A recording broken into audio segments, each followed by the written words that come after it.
میں اگر 14 سال پہلے اسلام قبول کر کے 2000 لوگوں کو اسلام کی طرف لا سکتا ہوں، تو آپ لوگ تو سید خاندان، میں تو ایک عیسائیوں کا بچہ تھا، آپ لوگ تو سید خاندانوں سے ہیں، ہاشمی سے ہیں، اور بڑے اچھے اعلیٰ آپ کے حسب نسب ہیں اور نسلیں ہیں، لیکن ہم کبھی بھی کامیاب اور کامران نہیں ہو سکتے وداؤٹ اسلام۔ اب یہ ہمارے پاس چوائس ہے کہ ہم نے اسلام کے ساتھ جیتنا ہے یا اسلام کے بغیر ذلیل و رسوا ہونا ہے۔ دیٹس ویری سمپل تھا۔ ایگزیکٹلی۔ اور دیکھیں نا، الحمدللہ آپ نے جو اسلام قبول کیا اور اسلام میں آنے کے بعد جو آپ کو الحمدللہ ایک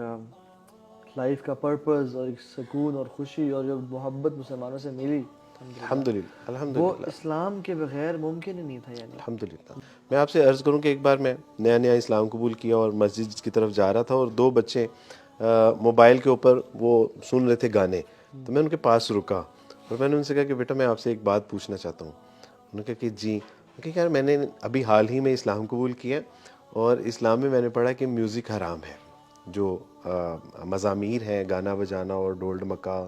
میوزیکل انسٹرومنٹس، تو یہ جائز نہیں ہے، تو بیٹا مجھے آپ رہنمائی کریں گے کہ میں نے کہیں غلط پڑھا ہے یا؟ تو انہوں نے کانوں سے اتاری اور کہا کہ بھائی جان ویری سوری، آپ نے جو پڑھا ہے وہ ٹھیک ہے، ہم غلط کر رہے ہیں۔ تو مجھے حوصلہ ہوا کہ یار الحمدللہ اگر ہم اچھے طریقے سے، آسان طریقے سے، اگر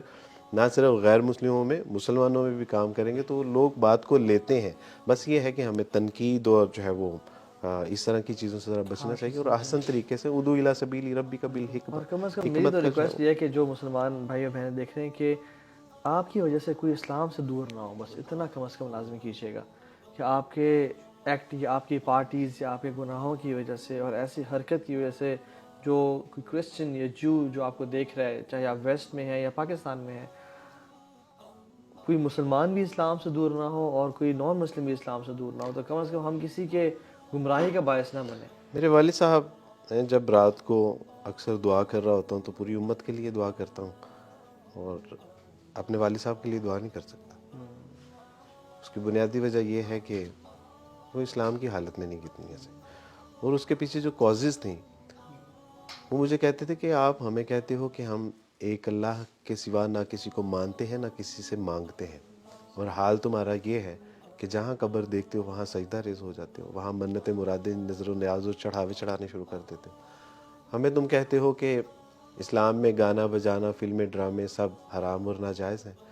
یہ جو گانے بناتے ہیں، گانے گاتے ہیں، میوزک چلاتے ہیں، فلمیں ڈرامے بنانے والے، کام کرنے والے، یہ مسلمان نہیں ہیں۔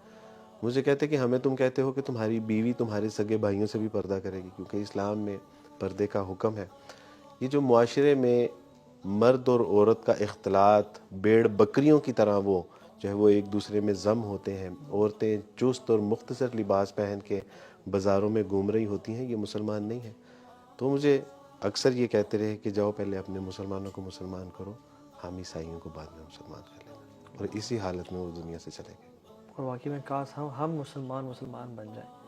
اور جس دن ہم مسلمان بن گئے نا، اس دن پوری دنیا بدل جائے گی۔ بس ہمارے چینج ہونے کی دیر ہے، ہمارے اسلام کو پریکٹس کرنے کی دیر ہے۔